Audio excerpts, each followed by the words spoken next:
Lanjut ya. Menuruti perintah kedua orang tua kecuali perintah itu isinya maksiat, maka kita tidak wajib untuk mentaatinya. Kemudian duduklah bersama kedua orang tua dengan khusyuk. Tidak boleh menyakiti orang tua meskipun dengan kata-kata nantilah, maleslah gitu. Tidak boleh mendebat orang tua. Ingat ya, orang tua itu yang ngajarin kita tuh bicara. Tidak sepantasnya kita itu mendebat kedua orang tua kita. Kemudian tidak boleh berjalan di depan orang tua atau selonong-selonong aja. Kalau jalan di depan orang tua itu minimal minta izin atau permisi. Kemudian senantiasa sebagai anak kita mendoakan kedua orang tua kita agar mendapatkan rahmat dari Allah Subhanahu wa taala. Jadi minimal kita sebagai anak mendoakan orang tua kita itu berapa kali? 5 kali per hari, Dad. Ya, minimal 5 kali per hari. Dalam sholat itu standarnya gitu. Kemudian perhatikan adab seorang anak kepada orang tua. Perhatikan. Kalau tadi judulnya adalah hak-hak kedua orang tua, apa yang orang tua terima dari kita. Kemudian sekarang adalah adab seorang anak kepada orang tua. Minta tolong fokus semuanya, dengarkan baik-baik. Yang pertama, sebagai seorang anak, berbakti kepada kedua orang tua sudah menjadi hal yang wajib. Hal ini juga diperintahkan oleh Allah dalam Al-Quran dan Rasulullah dalam hadisnya.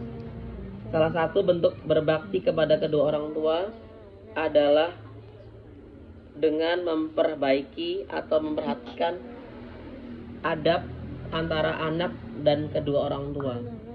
Mengenai adab dan adab seorang anak kepada orang tua juga pernah dibahas oleh Imam Ghazali dalam risalah yang berjudul Al-Adab Fit Din yang terdapat dalam buku Majmu'atur Rasail. Dalam tulisan tersebut beberapa poin sebagai berikut. Yang pertama, adab kita kepada orang tua adalah mendengarkan kata-kata orang tua. Seorang anak perlu mendengarkan dengan baik apa isi pembicaraan ataupun nasihat dari orang tua kita.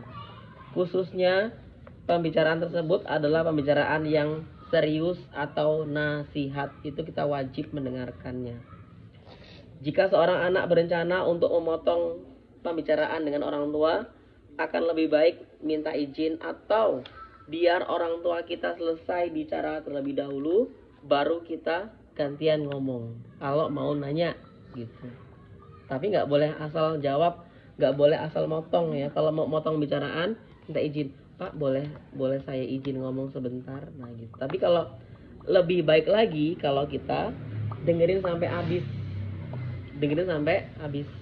Yang kedua, ya itu lagi. Yang kedua, berdiri ketika orang tua berdiri. Selain sebagai bentuk sopan santun, hal ini juga menunjukkan kesigapan untuk membantu.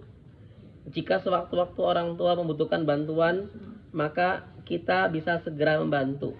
Ini maksudnya berdiri ketika orang tua berdiri itu maksudnya kita siap siaga untuk membantu kedua orang tua. Apapun yang orang tua kita minta, selagi itu bukan perintah untuk maksiat, maka kerjakan. Selagi perintahnya bukan untuk melanggar perintah Allah, maka kerjakan. Walaupun cuma ngangkat jemuran, kerjakan. Walaupun nyabut rumput, kerjakan, karena itu bukan maksiat. Walaupun ngerebus air, kerjakan, karena itu bukan maksiat. Yang keempat, maksudnya yang ketiga ya, mematuhi perintah orang tua. Selama orang tua memberikan perintah yang tidak bertentangan dengan perintah Allah, maka wajib kita untuk mengikutinya. Selain itu, jika perintah orang tua melebihi kemampuan anak, atau misalnya di perintah tersebut kita ngerasa saya nggak mampu Pak, saya nggak mampu Bu, Kalau kita ngerasa nggak mampu, nggak apa-apa ngomong, bilang aja, saya nggak mampu pak, saya nggak mampu bu. Tapi kalau begini saya bisa gitu.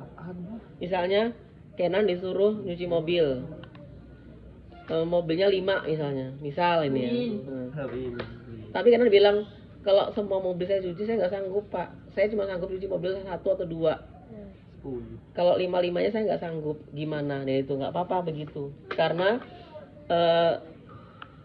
orang tua juga tidak diperbolehkan memerintahkan itu semena-mena atau di luar kemampuan kita. Misalnya anak 5 tahun suruh nyuci motor, nggak boleh ya.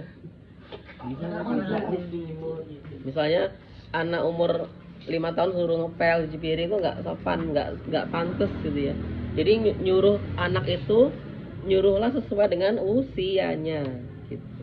Kalau raja, kalau macam kalian ini disuruh nyuci mobil harusnya bisa gitu. Kalau nyuci motor juga bisa, jadi nggak apa-apa gitu. Atau nyebut rumput bisa gitu. Tapi kalau kalian disuruh ngangkat semen 50 kg, sebaiknya ngomong, kalau yang segini saya butuh bantuan, gak kuat kalau sendirian, jangan maksain gitu. Ingat, walaupun kita diperintah orang tua, kalau nggak sanggup jangan maksain gitu, jangan sok-sok bisa gitu. Yang keempat, mematuhi panggilan orang tua. Begitu anak mendengar orang tua memanggilnya, maka kita harus segera datang. Bahkan jika ia sedang melaksanakan sholat sunnah, misalnya Raja dipanggil, Alka ya, misalnya Alka dipanggil ibunya, Alka ini sedang sholat sunnah, maka sholatnya batalin dulu. Utamakan panggilan ibu. Nggak salah, walaupun sholat dibatalin nggak salah. Insya Allah sudah dicatat pahala. Nggak diulang nggak apa-apa. Itu wajib. Lo itu cowok bang. Kalau cowok itu di masjid bukan di musola, di rumah. Misalnya apa namanya, aku nyuruhnya ini panggil aku yang ini pas aku sholat tadi. Abang Arya, abang itu minta diingetin sholat mungkin ya? Bukan, pas kita lagi sholat. Ya jangan kayak drama lah ya, itu kan kayak drama jadinya malah Arafah lagi sholat minta dipanggil-panggil, jangan juga gitu. Lanjut. Jadi gitu ya, memenuhi panggilan orang tua. Yang kelima, merendah dengan penuh kasih sayang dan tidak menyusahkan. Kenapa sih ini nih? Jangan ribut lah. Pegang deh, minggu deh. Ini kenapa lagi sih? Kerendahan hati kepada orang tua tetap harus dijaga. Semua baik ke kursi masing-masing. Arfa. Sini. Raja, kayak gitu. Raja, yang sopan. Yang sopan. Udah lagi selesai, kapan tadi lagi selesai. Awas, gak mau duduk. 7 menit lagi. Merendahkan dengan penuh kasih sayang dan tidak menyusahkan. Ini ya. Adab kita berikutnya adalah merendah dengan penuh sayang. Jadi kepada orang tua itu merendah dengan penuh sayang dan tidak menyusahkan. Kerendahan hati kepada orang tua harus tetap dijaga. Meskipun misalnya kita itu lebih alim, lebih soleh daripada orang tua kita. Misalnya